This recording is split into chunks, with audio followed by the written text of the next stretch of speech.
Bismillahirrahmanirrahim. Assalamualaikum warahmatullahi wabarakatuh. Perkenalkan, nama saya Lazka Yasir.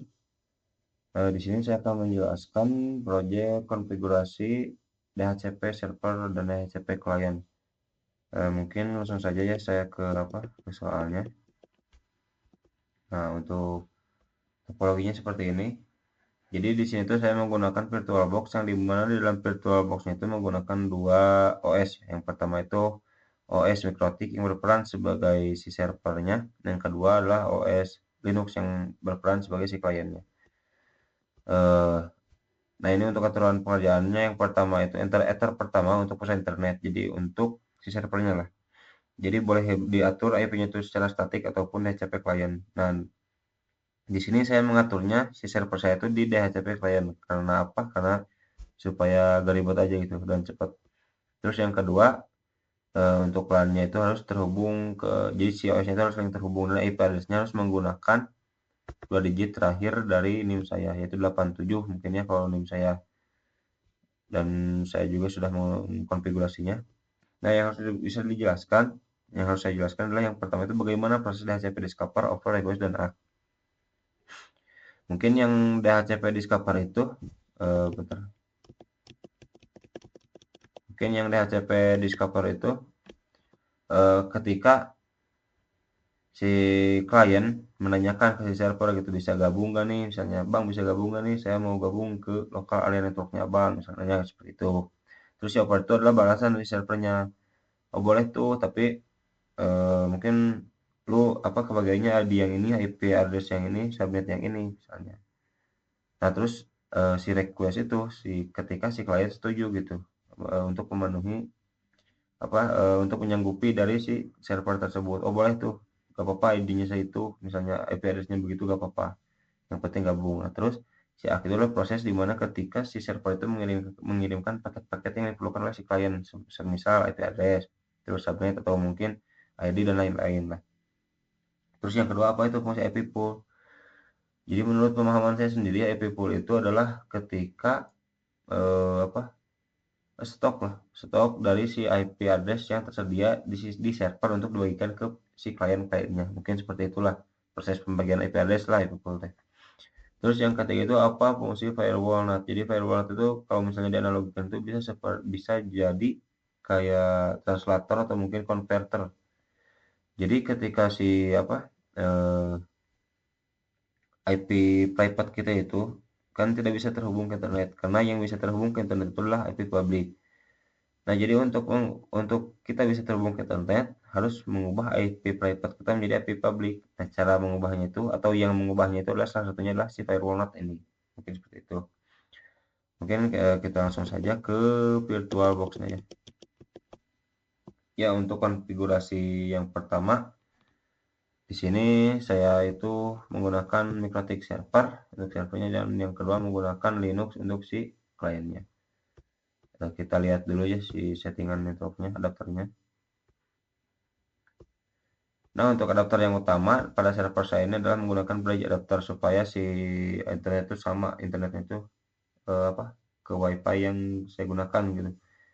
Jadi untuk jalur dari si server saya ke internet. Terus yang kedua menggunakan internal network, itu untuk jalur dari server saya ke klien saya, mungkin seperti itu. Terus yang apa klien saya juga berhubung dikasih jalurnya itu lewat internal network, jadi klien saya juga saya setting supaya menggunakan jalur yang sama, yaitu internal network di adapter yang utama ya, di adapter yang satunya. Kita langsung saja mungkin ke tab konfigurasi. Nah, di sini di kiri saya itu adalah Winbox ya, yang jadi konfigurasi DHCP-nya. Tadi itu pertama tuh ketika saya membuka Winbox tuh langsung setting di DHCP client supaya si server saya dapat IP address-nya dulu lah, seperti itu. Nah, di sini gampang lah nyetingnya mah, cuman ya mungkin bukan gampang sih, lebih lebih ke simple. Kalau kalau udah tahu mah ya simple lah. cuman klik-klik doang, dan nanti kalau karena DHCP klien itu pasti akan dikasih IP address-nya sendiri seperti itu oleh si servernya. Terus setelah saya beres konfigurasi DHCP klien, saya langsung konfigurasi interface. Nah, di sini kan tadi di OS router OS saya atau Mikrotik OS ini saya gunakan dua adapter ya. Nah, ini dua adapter satu, ini adapter dua. Yang adapter satu saya gunakan untuk internet, untuk bridge adapter yang tadi untuk menghubungkan ke internet. Yang kedua menggunakan internal network atau yang menghubungkan server dengan kliennya seperti itu. Terus tadi saya mengkonfigurasi DHCP server.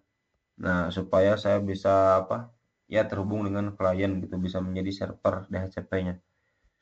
Dan saya config-nya itu tadi menggunakan DHCP setup-nya ini.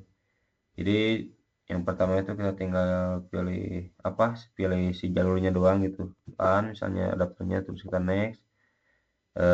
Ini ya sebenarnya tinggal next doang sih, gak susah karena otomatis juga lah, sudah dibantu oleh si Winbox-nya itu. Ini adalah DHCP yang saya miliki, konfigurasi DHCP yang tadi saya buat. Ini namanya DHCP 1 ya, nama default.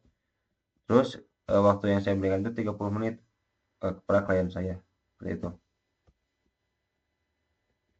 Terus yang setelah itu saya konfigurasi di IP pool ini,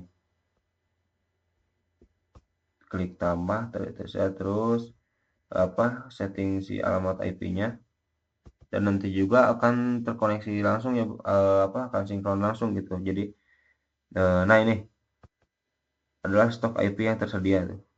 Dari rentannya itu dari 87.2 sampai 87.254, banyak banget. Nah ini totalnya itu ada 253 IP yang siap dibagikan. Nah yang baru dipakai itu cuma satu oleh klien saya yang ini.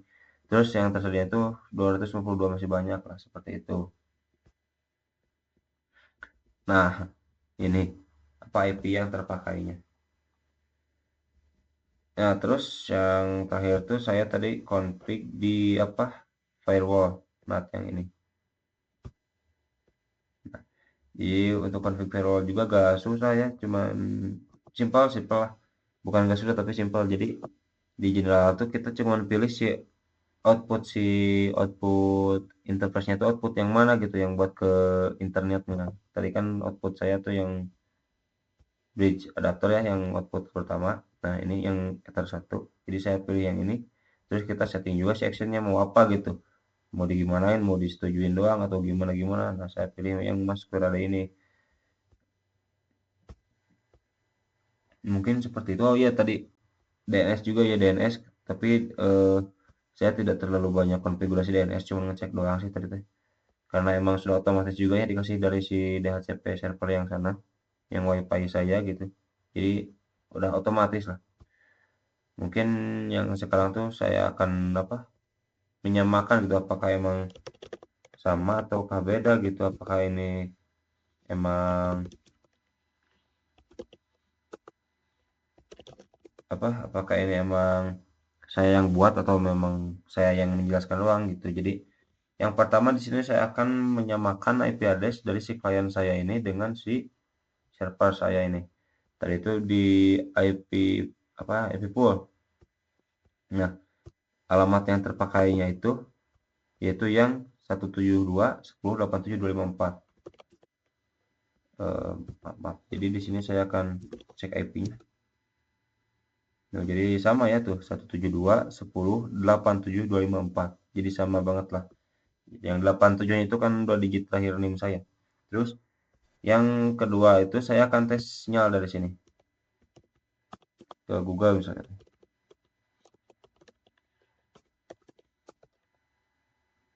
Oh, terhubung ya. Sudah ada balasan dari Google-nya. Terus mungkin ke detik atau apa ya.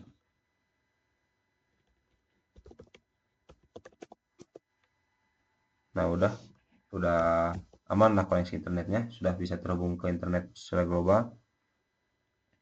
Terus Yang kedua dari sisi si servernya, apakah servernya itu emang cuman settingan doang atau emang benar saya yang buat gitu. Tadi ini kan mana tuh, apa, interface, address, di address kalau nggak salah, si IP address-nya tuh. Nah, yang ini kan, ini alamatnya, kita cek di MikroTik OS-nya di server saya.